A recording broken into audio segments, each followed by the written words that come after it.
기독교 안에서 예언에 대한 잘못된 견해가 참 팽배하죠. 무당들 찾아가서 예언해 주세요라고 하는 불신자들 경우에는 뭐 그 예언이 어떤 예언인지를 우리는 충분히 알겠는데, 앞니를 점치는 일인 줄 알겠는데, 기독교 안에서도 성경에서 말하는 예언이 앞니를 사사롭게 점치는 행위라고 생각하는 사람들이 참 많다는 게 안타까운 현실이에요. 많은 사람들이 성경에서 예언은 하나님께서 성령을 통해서 앞니를 알려주는 것이다, 이렇게 보고 있어요. 그리고 이로써 피할 길을 주시거나 또 이것을 통해서, 이 예언을 통해서 우리가 성공할 수 있도록 하나님이 도와주신다, 이렇게 생각도 합니다. 그러니까 예언의 내용도 사사로운 것이고, 내용을 해석하는 것도 자기 육신의 유익을 위해서 해석하고 있는 모습이 기독교 안에 너무 많은 거예요. 만약 이런 식이라면 사도와 선지자들은 오늘날 예언하는 사람들보다 더 영성이 뒤처지는 것이 되는 건가요? 분명히 이 사람들보다는 더 많이 기도하고 하나님께 쓰임을 받았던 사람들인데, 오늘날의 사람들보다는. 근데 이 사람들은 도대체 앞일에 뭐가 일어나는지 몰라가지고 그런 그 고난을 당했고, 이 사람들은 세상에서 참 성공하지 못한 정도가 아니라 패배자로 낙인 찍힐 만큼의 삶을 살았었는데, 이 사람들이 뭐가 모자라서 그런 건가?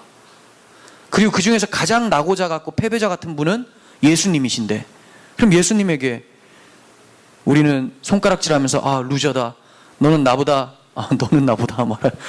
당신은 나보다 영빨이 떨어지네요, 여기 누가 이렇게 말할 수 있겠습니까? 영빨이란 말도 정말 상스러운 말이지만 영성이죠. 영성이란 말도 별로 안 좋아합니다. 경건, 당신 나보다 경건하지 못합니까? 누가 예수님 앞에 그렇게 말을 할 수 있겠습니까? 예수님이 앞니를 몰라서 당하시고 십자가에 지셨습니까? 아니잖아요. 사사롭게 앞니를 점치는 것이 예언이 아니고, 또 그 예언을 자기 유익을 위해서 해석하는 것도 예언에 대한 해석이 아니라는 거예요. 근데 또 하나, 오늘 본문은 제가 야곱의 예언 1 이렇게 썼는데, 제목을 야곱의 축복이라고도 말을 할 수가 있어요. 야곱의 축복. 오늘 49장 후반부에 보면 야곱이 축복을 했다라고 나오죠. 26절에서도 내 아버지의 축복이 내 손주의 축복보다 라고 하고, 또 28절 중간에 보면 이와 같이 그들의 아버지가 그들에게 말하고 그들에게 축복하였으니 곧 그들 각 사람의 분량대로 축복하였다, 이렇게 나와요. 축복하였다. 그러니까 야곱의 축복도 되는 거예요. 근데 우리가 뭐 오늘 본문만 봐도 아시겠고, 12아들을 축복을 하는데 축복 내용이 좀 이상해요. 축복이라고 하면, 그리고 아버지가 아들을 축복한다고 하면 굉장히 풍성하게 성공을 하게 만들던지, 또 좋은 일들, 그런 일들이 많이 일어나야 될 것 같은데, 이상하게 대부분의 사람들이 축복이 아니라 저주 같은 느낌을 많이 받는다는 거죠. 그 예언 내용이. 여기서 우리는 성경에서 말하는 축복이 또 우리가 생각하는 일반적인 세상적인 축복과는 다르다라는 것도 알게 돼요. 그럼 성경에서 말하는 축복은 왜 이렇게 다를까요? 세상 사람들은 앞일이 탄탄대로로 자기 뜻대로 쫙쫙 펼쳐지는 게 축복이라고 생각하고 있는데, 지금 르우벤만 봐도 너는 탁월하지 못할 것이다, 이렇게 얘기를 한단 말이에요. 이게 무슨 축복입니까? 성경에서 말하는 축복은 복의 근원이신 하나님과 연결되는 것이 축복이잖아요. 지금 이들이 어떤 내용을 듣던지 간에, 고난이 찾아오던지 간에, 박해를 받던지 간에, 이들은 12지파로서 하나님의 언약의 백성으로서 하나님의 약속을 듣고 있는 거예요. 그러니까 앞으로 하나님께서 너 이제 아주 고난에 처하게 된다, 이렇게 말씀하셨어요. 할렐루야예요. 왜냐? 하나님이 그에게 말씀하셨기 때문에. 이해가 되십니까? 불신자들한테는 하나님이 얘들아 안 한다라는 거예요. 관계가 없어요. 근데 지금 12지파기 때문에 하나님이 야곱을 통해서 축복을 하시는데, 축복 내용이 저주와 같아 보일지라도 하나님과 연결되어 있기 때문에 야곱이 축복을 마치고 그 사람들의 각자의 분량대로 축복하였다, 이렇게 얘기를 하고 있는 거예요. 그러니까 오늘날에 행해지는 축복 대성회 다 가짜죠. 축복 대성회는 뭡니까? 돈성회죠. 돈성회.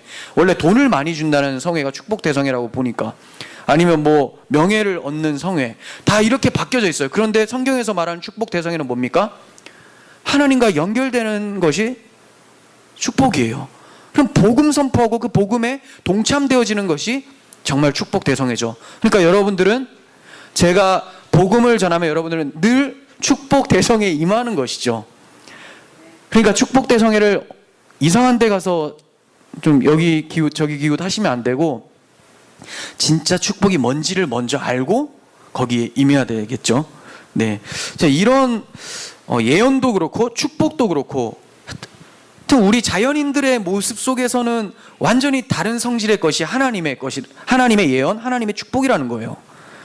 자, 이런 관점에서 우리가 좀 말씀을 보면 의아하게 사람들이 질문할 수가 있어요. 오늘 본문에서는 야곱이 아들들한테 1절 중반부 보시면 이런 얘기를 하죠.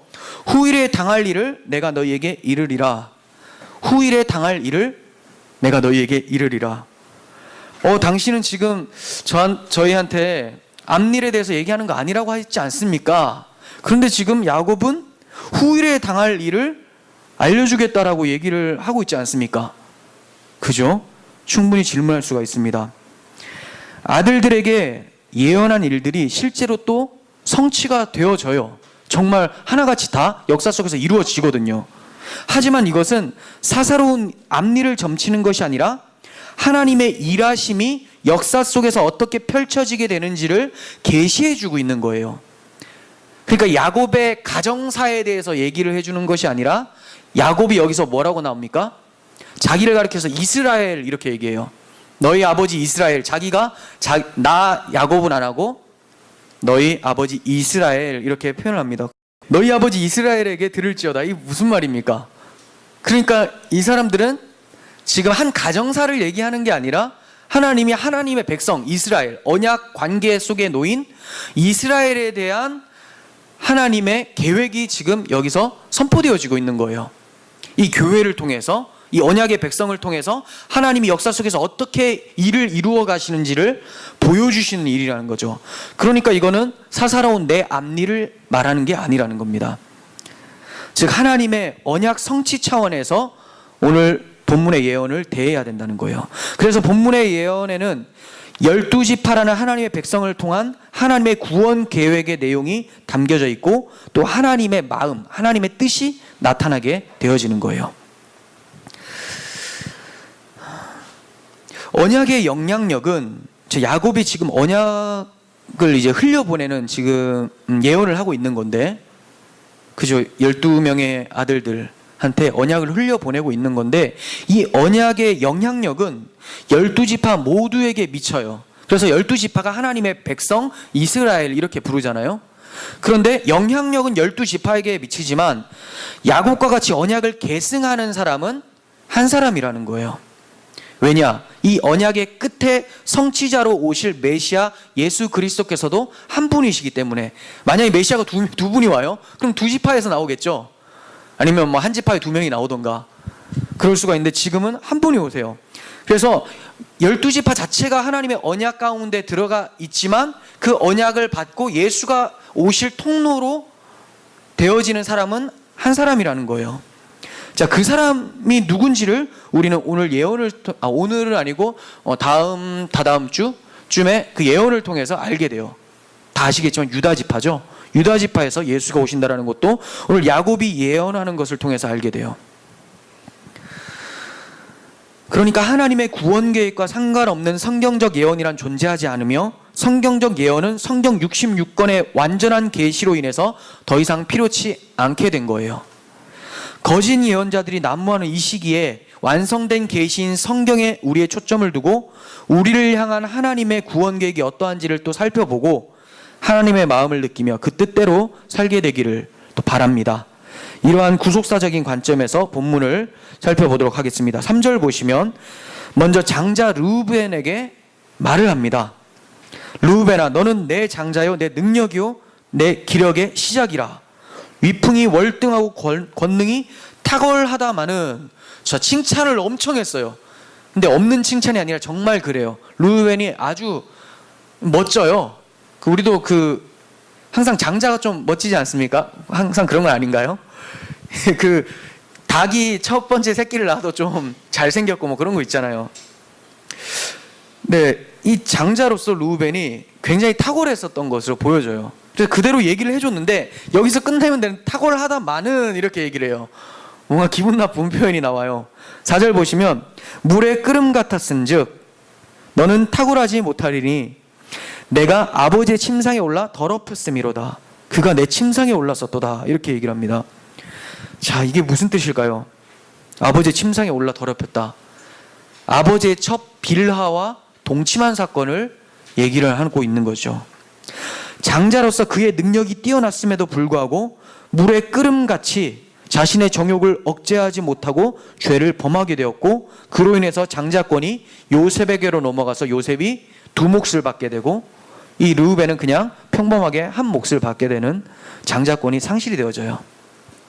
지난 시간에 말씀을 드렸지만 장자의 몫은 요셉이 가져가지만 장자로서 예수 그리스도 오시는 통로를 마련하는 데 있어서는 유다 지파가 계승을 하게 되는 것이죠. 그러니까 르우벤이 이렇게 찌그러져 줌으로써 이 두 가지 예수 그리스도를 예표하는 두 가지 인물들이 싹 대두되게 되었었어요. 어쨌든 이 르우벤은 너무나 큰 잘못을 했죠. 너무 큰 잘못을 했어요. 아버지의 첩과 간음을 한 거죠. 우리는 여기에서 부모를 공경하라고 하는 하나님의 마음을 느끼게 돼요. 부모를 공경하라. 르우벤은 사랑하는 아버지 침상을 더럽힘으로 아버지께 범죄하게 되었어요. 부모를 공경하라고 하는 5번째 십계명은 결국 영혼의 아버지인 하나님 아버지 공경으로 우리를 인도합니다. 우리는 부모를 공경하는 말을 통해서 부모만 공경하는 것을 끝나는 것이 아니라 이 부모를 통해 영적인 아버지가 계시는구나 또 알게 되어져야 된다는 거예요. 그래서 십계명이 1계명부터 4계명까지는 하나님에 대한 부분으로 나오고 5계명부터 이제 이웃사랑처럼 우리 주변의 타인을 얘기하는 것처럼 나오지만 그 전환점이 뭘로 되어 있습니까? 부모를 공경하라 라고 하면서 육신의 부모와 동시에 하늘 아버지까지 연결되면서 이렇게 자연스럽게 이웃사랑으로 넘어가게 되는 거예요. 그러니까 이 르우벤과 같은 지금 모습, 육신의 아버지의 침상을 더럽힌 이 모습은 영적으로 우리에게 비추어서 얘기를 하면 하나님의 권위에 도전하는 것, 하나님의 명예에, 하나님의 영광에 손상을 입히는 것, 이렇게 볼 수가 있는 것이죠. 어떻습니까? 나는 육신의 아버지의 침상을 더럽히지 않았다. 네, 자신할 수 있어요. 뭐 그럴 수 있습니다. 그런데 과연 하늘 아버지의 침상은 더럽히지 않았는가를 한번 되새겨보라는 거예요. 누가 여기에 자신할 수 있겠습니까? 하늘 아버지 침상은 날마다 더럽히고 있잖아요. 하늘 아버지의 영광을 날마다 가리는 것이 우리들의 모습 아닙니까? 물의 끓음 같은 모습이 왜 교회에서 많이 나타나고 있습니까? 부모를 공경하라고 하듯이 하나님 아버지를 공경하라고 하는 그 하나님의 마음을 우리는 왜 계속 어지럽히고 힘들게 만들까요? 정욕이라는 것은 단지 성욕만을 말하는 것이 아니에요. 자기 사랑으로부터 발산된 욕구예요. 그러니까 르우벤이 단지 성욕이 불타가지고 아버지의 첫 빌하와 간음했다라고만 볼 수는 없다는 거예요. 왜냐하면 정욕이 불탄다. 이 말은 자기의 욕구를 채우기 위해서 자기가 끊임없이 그 욕구를 해결해 줄 것들을 찾아 나선다라는 걸 말하는 거죠. 자기 사랑이에요, 결국은. 르우벤이 빌하를 품고자 하는 마음이 든 것은 평소 아버지의 권위에 대해서 복종하지 않았던 결과로 볼 수가 있어요. 어머니 레아가 아들을 낳을 수 있도록 합판체를 가져다 준 사람도 르우벤이었어요. 그 르우벤이 합판체 갖다 주면서 무슨 생각을 했을까요? 자기 아버지가 자기 어머니 레아를 별로 좋아하지도 않고 라헬, 작은 엄마만 엄청 좋아하니까 너무 마음이 상했었겠죠. 그래서 어떻게든 아들을 낳을 수 있도록 하려고 합판체까지 구해가지고 갖다 주면서 아버지에 대한 원망이나 아버지에 대한 불평들이 상당히 많았을 걸로 보여집니다. 결국 그는 정욕에 사로잡혀서 아버지의 권위를 찬탈하게 되는 죄를 범하게 됩니다. 야곱은 이렇게 빈틈이 있어요. 왜냐하면 르우벤에게 유혹을 가져다 줬으니까, 실제로 근심케 하고 불만이 있게 만들어 줬으니까 야곱은 빈틈이 있습니다. 흠도 많아요. 하지만 우리 하늘 아버지는 완전하신 아버지예요. 그런데 왜 하나님의 자녀라고 하면서도 하나님의 침상을 더럽히고 있는 겁니까? 그러니까 르우벤보다 더 나쁜 거잖아요. 우리는 르우벤이 아버지의 침상을 더럽혔다고 하니까 장자가 뭐 저럴 수가 있나 라고 생각을 하는데, 좀 전에 말씀드린 대로 야곱은 흠도 있고 빌미를 제공을 했지만 그래도 넘어져서는 안 되는 르우벤이었는데, 우리는 흠도 없고 점도 없고 티도 없고 거룩하신 하나님 아버지의 침상을 왜 이렇게 더럽히고 있느냐는 거죠. 그러니까 우리가 더 나쁜 거죠. 하나님 아버지를 정말로 아버지로 여긴다면 그 말씀에 우리의 몸과 마음을 스스로 쳐서 복종시키는 것이 마땅한 거예요. 우리 아버지의 말씀이 무엇입니까? 아버지의 뜻이 하나로 얘기하면 뭐예요? 하나님을 사랑하고 이웃을 사랑하라. 즉 서로 사랑하라. 사랑하라잖아요. 이 아버지의 뜻, 여기에 빗나가게 되면 아버지 침상 더럽히는 거와 똑같아요. 아버지의 권위를 말살시키려고 하는 거죠. 고린도전서 13장 1절부터 7절 보겠습니다. 사도 바울이 고린도전서에서 가장 강조하고 가장 핵심적인 내용을 담고 있는 장이 13장, 사랑장이라고 하잖아요. 여기서 뭐라고 얘기하는지 보겠습니다. 내가 사람의 방언과 천사의 말을 할지라도 사랑이 없으면 소리나는 구리와 울리는 꽹과리가 되고, 내가 예언하는 능력이 있어 모든 비밀과 모든 지식을 알고 또 산을 옮길 만한 모든 믿음이 있을지라도, 엄청나죠. 이 정도면 성도 막 한 몇만 명 모일 것 같아요. 지금 요 2절만 봐도 예언하는 능력, 모든 비밀과 모든 지식을 알고 산을 옮길 만한 믿음, 엄청난데 뭐라고 합니까? 사랑이 없으면 내가 아무것도 아니래요. 아무것도 아니다. 아무것도 아니에요.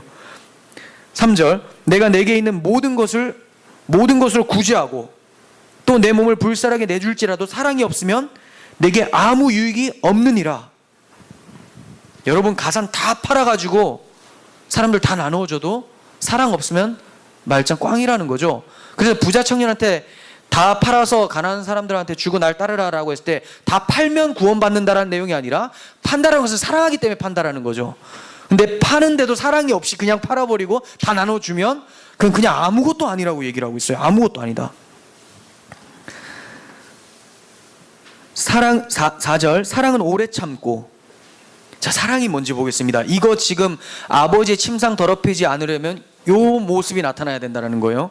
사랑은 오래 참고, 사랑은 온유하며, 시기하지 아니하며, 사랑은 자랑하지 아니하며, 교만하지 아니하며, 무례히 행하지 아니하며, 자기의 유익을 구하지 아니하며, 성내지 아니하며, 악한 것을 생각하지 아니하며, 불의를 기뻐하지 아니하며, 진리와 함께 기뻐하고, 모든 것을 참으며, 모든 것을 믿으며, 모든 것을 바라며, 모든 것을 견디느니라.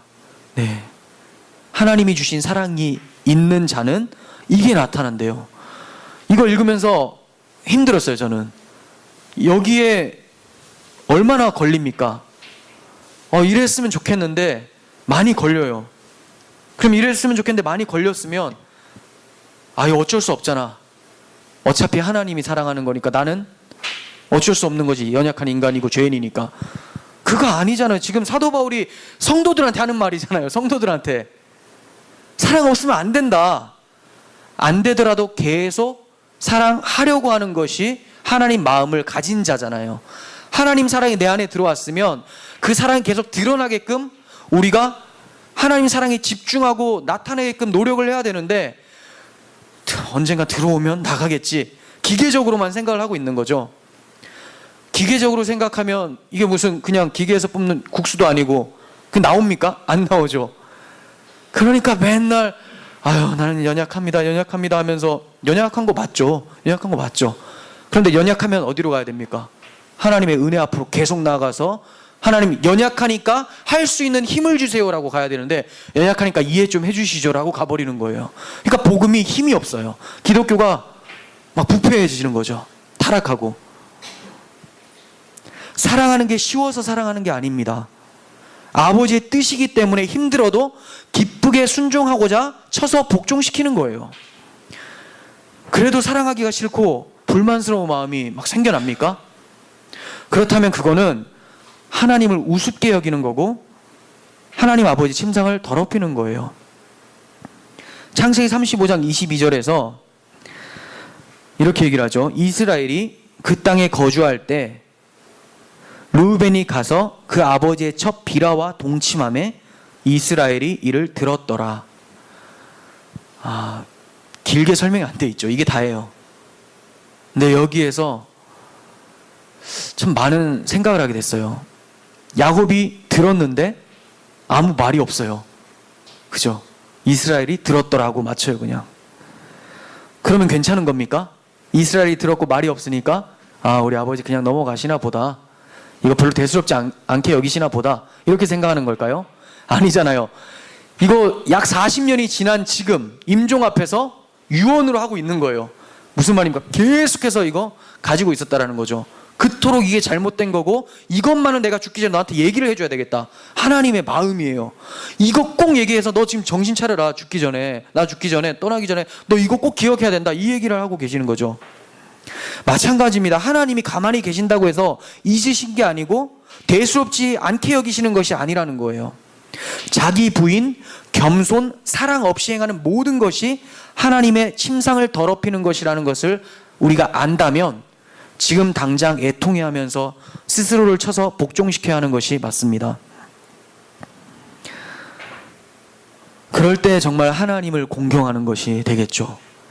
비록 우리의 모습은 부족해 보이고 온전하게 그 하나님을 사랑하는 마음, 이웃 사랑하는 마음이 온전한 모습으로는 나타나지 않는다 할지라도 끊임없이 그것을 도전해 가면서 아버지의 사랑, 내 안에 계신 아버지의 사랑을 나타내 보려고 하는 것, 그것 자체를 기뻐하시는 거죠. 그 싸움 자체를, 영적 싸움 자체를. 근데 그것도 없이 가만히 있는다라는 것은 정말 하늘 아버지의 영광을 침해하는 것과 마찬가지입니다. 이런 부분에서 우리가 조금 더 깨어 있었으면 좋겠습니다. 우리는 장자라는 이점을 가진 르우벤이 탁월하지 못할 것이라는 야곱의 예언을 통해서 겸손해야 됨을 배우게 돼요. 분명히 르우벤은 이점을 가지고 있었어요. 그런데 어떻습니까? 아무리 탁월한 능력을 소유하고 있고 높은 지위를 가졌다 할지라도 이것이 그를 하나님 앞에 온전케 할 수는 없었던 거예요. 이스라엘 백성들이 이러한 이점을 가지고 있었습니다. 그들은 하나님이 들어 쓰신 특별한 민족이었었죠. 하지만 대부분의 유대인들은 복음을 거부하고 있었어요. 사도 바울 당시에. 바울의 안타까워하는 마음은 로마서에 잘 표현되어 있죠. 유대인의 나음이 무엇이냐? 자기가 질문하고 사도 바울이 자기가 대답을 해요. 범사에 많다. 우선 하나님의 말씀을 맡았다. 이렇게 얘기를 했죠. 율법이 그들에게 전해졌었던 것이 유익이다. 이렇게 얘기를 해요. 그리고 또 하는 말이 그들에게는 양자됨과 영광과 언약들과 율법을 세우신 것과 예배와 약속들이 있고 조상들도 그들의 것이고 육신으로 하면 그리스도가 그들에게서 났다. 얼마나 많은 이점이 있냐. 이렇게 얘기를 해요. 그런데 복음을 거부하고 있어요. 그러면 이 이점이 도대체 뭐가 됩니까? 아무것도 아니라는 거죠. 분명히 이점이 맞는데 이 이점이 그리스도를 거부할 때는 아무것도 아니라는 거예요. 아무것도. 아까 말한 거랑 좀 비슷하죠. 다 행할 수 있고 다 능력도 있는데 사랑이 없으면 아무것도 아닌 것처럼 내가 정말 누구보다 더 탁월한 사람 같은데 그리스도를 거부하면 아무것도 아니라는 거예요. 이게 무슨 이점입니까? 이점이 이점 되도록 제대로 활용을 못한 거죠. 우리 각자에게 주어진 이점이 있다면 그 이점으로 인해서 교만해져서는 안 됩니다. 왜냐하면 그 이점만으로는 우리를 하나님 앞에 설 수 있도록 할 수는 없기 때문에 그래요. 마치 선민 이스라엘 백성들과 같이 율법과 예배, 성경에 대한 해박한 지식이 있고 또 모태신앙이고 기독교 학교에서 수학했고 크리스천 친구들도 많고 신앙서적도 누구보다 많이 읽었어요. 그렇다고 해서 이러한 이점들이 있다고 해서 이것으로 교만해져서는 안 되는 거예요. 이러한 것들은 하나님께서 허락하신 귀한 토양은 될 수 있지만 이것들 자체가 구원의 능력을 가져다 주지는 않는다는 거죠. 아무리 좋은 땅이면 뭐합니까? 씨앗이 썩었으면 열매가 안 맺죠. 그러니까 좋은 토양을 줬으면 거기에 좋은 씨앗을 심으려고 노력을 해야 되는데 그 좋은 씨앗은 버려버리고 난 토양이 좋으니까 알아서 열매 맺힐 거야. 말이 안 된다라는 거예요. 이러한 이점들을 다 가지고 지옥문을 열 수도 있는 거예요. 오히려 이러한 이점들이 나를 그리스도께로 인도하는데 방해가 될 수도 있겠구나라고 생각하면서 겸손한 마음으로 자신을 살피는 것이 그게 정말 이점이 되겠죠. 옆에 환경이 아니라 내 마음에 이점이 있어야 된다는 거예요. 왜냐하면 구원은 그리스도께 있기 때문에 내게 주어진 이점에 집중하는 것이 아니라 그리스도께 집중하는 것이 맞다는 거죠. 하나님 앞에 설 수 있는 능력은 그리스도를 의지할 때 주어지는 것이지 내가 가지고 있는 탁월함이 하나님 앞에 서게 할 수 없습니다. 나에게 있는 이점이 나를 어떻게 만들고 있는지를 점검해 보시길 바라요. 구원받은 자라는 세뇌를 시키고 있는 건 아닌지, 우월 의식 속에서 자신을 높이도록 만들고 있는 것은 아닌지, 하나님의 선물은 겸손과 자기 부인이 없을 때 마귀의 도구로 바뀔 수 있다는 것을 우리는 늘 기억해야 돼요. 분명히 하나님의 선물이에요. 유대인들 그 많은 이점들 있잖아요. 이거 마귀가 준 겁니까? 하나님이 택하시고 하나님이 주신 거예요. 근데 이걸 누가 사용합니까? 마귀가 도구로 사용을 해버리는 거죠. 그들의 탁월함이 선민의식과 교만함으로 가득 차서 예수를 거절해버리는 거죠. 우리도 마찬가지예요. 우리에게 탁월한 은사가 있습니까? 누가 봐도 이 사람은 뭔가 대단해 보이는 게 있어요. 그런데 그러한 재능들이 사랑 없이, 겸손함과 자기 부인 없이 사용되어진다면 교회가 어떻게 될까요? 마귀의 놀이터가 됩니다. 그래서 마귀의 놀이터가 된 교회들이 너무 많아요. 각양 은사들은 다 나와요. 물론 제가 인정치도 않는 은사들도 많지만 어쨌든 간에 사람들이 재능은 막 탁월해 보이고 사회적 지위도 탁월한 사람들이 참 많아요. 근데 들어가 보면 마귀의 소굴 같은 느낌 많죠. 왜 그렇습니까? 그 안에 겸손과 자기 부인과 사랑이 빠져있기 때문에 그래요. 즉 한마디로 복음이 빠져있으니까 그렇습니다. 사랑 없이 행해서는 절대로 안 됩니다. 르우벤이 이렇게 겸손과 자기 부인과 사랑 없이 자기 이점만을 바라보면서 경솔히 행한 것이죠. 르우벤이 구원받지 못했다라고 말을 할 수는 없어요. 여기는 하나님의 백성으로서 이스라엘 12지파로서 예언이 가고 있기 때문에 르우벤이 구원받지 못했다고는 보지 않습니다. 하지만 하나님이 주신 이점을 상실하고 말았어요. 죄의 결과가 이점을 상실케 했을 뿐만이 아니라 자손들에게도 악영향까지 가져다 줬다는 거예요. 어떤 악영향이 있었습니까? 첫 번째로는 르우벤 지파는 야곱의 예언대로 탁월한 사람들이 한 사람도 안 나와요. 뭐 레위 지파에서 뭐 모세도 나오고 여러 사람 나오잖아요. 유다 지파에도 막 나오고 예수님도 막 나오고 각 지파마다 뭐 대단한 사람들이 막 나와요. 단 지파에서는 삼손이죠. 맞나요? 어머니 어제 보셨잖아요. 무슨 지파죠? 삼손. 그러니까 별로 뭐 눈에 띄지 않을 것 같은 지파에서도 막 대단한 사람들이 나오는데 이 장자 지파, 원래는 장자 지파인데 여기는 한 명도 안 나와요. 왜 그렇습니까? 아버지가 지은 죄로 인해서 악영향이 미친 거예요. 그리고 두 번째, 민수기 1장에서 기록된 첫 번째 인구조사 숫자대와 민수기 26장의 인구조사를 비교해 보면 숫자가 많이 감소된 것으로 나타나요. 1차에서는 46,500명, 2차에서는 43,730명, 한 3,000명 가량이 확 줄어버렸어요. 점점 늘어나는 것이 이스라엘 백성들의 특징인데 여기서는 확 줄어버린다는 거죠. 또 세 번째 악영향이 뭡니까? 이들이 분배받은 땅이 요단 동쪽이에요. 요단 서쪽 땅보다 훨씬 더 가치가 떨어지는 요단 동편 땅을 받게 됩니다. 그 중에서도 르우벤, 갓, 므낫세 반지파가 요단 동편을 얻는데 그 중에서 최남단의 가장 조그만 지역을 할당받습니다. 그리고 또 악영향이 뭡니까? 네 번째, 세월이 흘러서 하나님이 이스라엘과 유다의 불경건에 대해서 아람왕 하사엘을 들어서 그들을 심판을 하세요. 공격을 하신다는 거죠. 그랬을 때 르우벤 지파는 갓 지파, 므낫세 지파와 함께 첫 번째 매를 맞는 지파가 되었어요. 열왕기하 10장 32절 보겠습니다. 이때 여호와께서 이스라엘에서 땅을 잘라내기 시작하심에 하사엘이 이스라엘의 모든 영토에서 공격하되 요단 동쪽, 자 동쪽부터 공격을 하죠. 길르앗 온 땅, 곧 갓 사람과 루벤 사람과 므낫세 사람의 땅 아르논 골짜기에 있는 아로엘에서부터 길르앗과 바산까지 하였더라. 자, 첫 번째 메타작이 누구로부터 시작됩니까? 루벤으로부터 시작이 되고 있는 거예요. 즉 루벤의 죄로 인해서 장자의 이점을 상실하고 후손들에게도 악영향을 끼쳤다는 거죠. 하지만 저는 지금 가계에 흐르는 저주를 얘기하려고 하는 것이 아니에요. 가계에 흐르는 저주 들어보셨죠? 집안에 어른들이 뭔가 잘못하면 저주가 일어나서 자식들도 계속 저주를 받게 된다. 말 같지도 않은 이단적 발언인데, 하나님은 각 사람의 행위대로 심판하세요. 각 사람의 행위대로.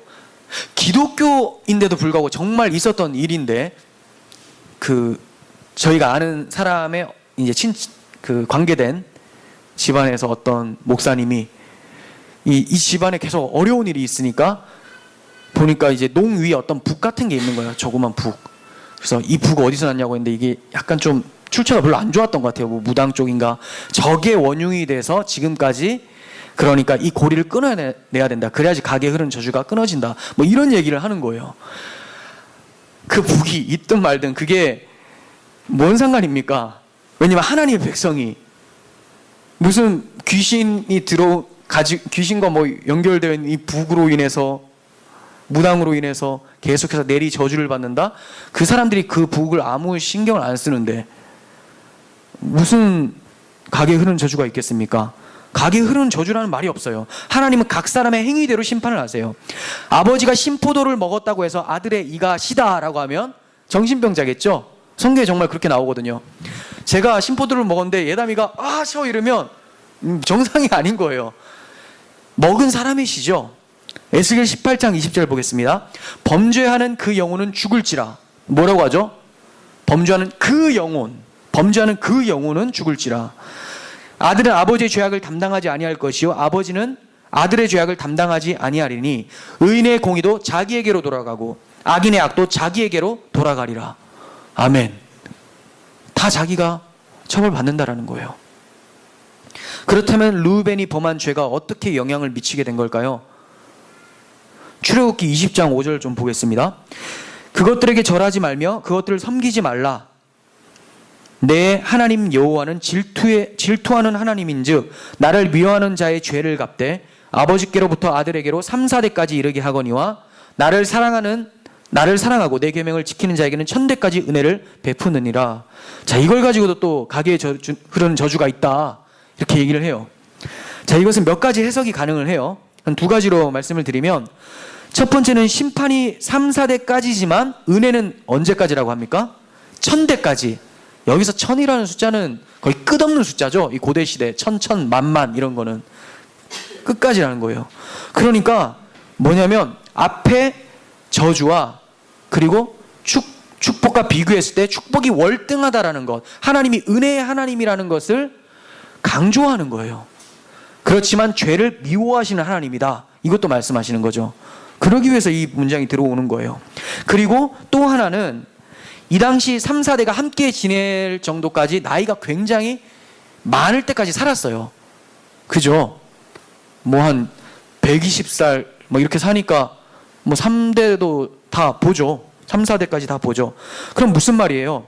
3, 4대가 함께 지내는데 저기 위에 그 큰할아버지가 죄를 지었고 그 악습이 계속 반복되다 보면 그 문화권에서 자랐던 아이들이 그거 보고 자라겠죠.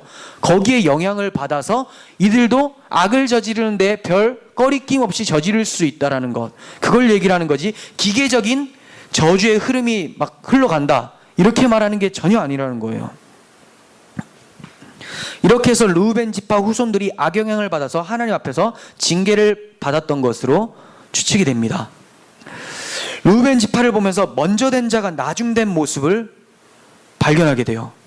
분명히 먼저 난 자인데 나중된 모습이에요. 즉 하나님께서는 르우벤을 향한 예언을 통해서 모든 상황에서 겸손하라고 우리에게 말씀하고 계시는 거예요. 예수님이 부르신 자들의 특징을 한번 살펴보십시오. 이점보다는 결점이 많은 사람들이 훨씬 많죠. 고린도전서 1장 26절부터 보겠습니다. 형제들아 너희를 부르심을 보라. 육체를 따라 지혜로운 자가 많지 아니하며 능한 자가 많지 아니하며 문벌 좋은 자가 많지 아니하도다. 그러나 하나님께서 세상에 미련한 것들을 택하사 지혜 있는 자들을 부끄럽게 하시려고, 세상에 약한 것들을 택하사 강한 것들을 부끄럽게 하시려고, 하나님께서 세상에 천한 것들과 멸시받는 것과 없는 것들을 택하사 있는 것들을 폐하려 하시나니 이는 아무 육체도 하나님 앞에서 자랑하지 못하게 하려 하심이라. 자, 제일 끝에는 뭐 어떻게 마무리 짓죠? 겸손해라, 이렇게 끝내버리는 거죠. 하나님 앞에 자랑하지 말라, 겸손해라. 그러니까 이점이 없고 결점이 많은 사람들이 하나님 앞에 부름을 받고 사용되어진 이유가 뭐냐? 이들은 자기의 잘남이 없다는 걸 알기 때문에 그토록 겸손해질 수밖에 없는 거예요. 그런데 이게 너무 힘들어요. 왜? 이스라엘이 왜 택함을 받은 줄 아세요? 너희는 세상에서 가장 작다, 이렇게 얘기를 해요. 정말 잘난 게 하나도 없기 때문에 하나님이 이스라엘 백성을 택한 건데, 택해 놓으니까 이것이 마치 또 자기의 이점이라고 생각하고 교만으로 등장을 하기 시작하는 거예요. 그러니까 우리는 부자들만 경계해야 될 것이 아니라 가난한 나도 충분히 교만해질 수 있다라는 염려를 늘 해야 되겠죠. 경계를 해야 된다는 거예요. 난 아무것도 없어도 내가 예배를 잘 드리는 그 행위로 인해서 교만해질 수 있죠. 그러니까 다른 사람 다 비난해요. 저런 거 가지고 저 돈 많고 차 좋고 저렇다고 해서 하나님께서 기뻐하는 거 아니야, 막 이래요. 그러면서 자기는 나는 그런 거 없어도 하나님 앞에서 말씀대로 살려고 노력하고 하잖아, 이러면서 자기도 다시 또 교만함이 딱 찾아와요. 그러니까 이 교만함이란 것이 얼마나 요리치고 저리치고 막 쫙쫙쫙 빠집니까? 권투 선수였으면 거의 챔피언감인데 여기 치고 저기 치고 막 빠져요. 그러니까 우리가 할 수가 없어요. 늘 깨어 있어야 돼요. 늘 깨어 있어야 돼. 내가 가진 이점이 나를 살리는 것이 아닙니다. 뭐가 나를 살립니까? 내가 뭐 많은 걸 가졌다고 해서 그게 나를 하나님 앞에 살게 합니까? 아니에요. 진정으로 먼저 된 자이신 예수께서 스스로 나중되어 주심으로 인해서 나중된 내가 하나님 앞에 먼저 된 자로서 설 수 있게 되었다라는 거죠.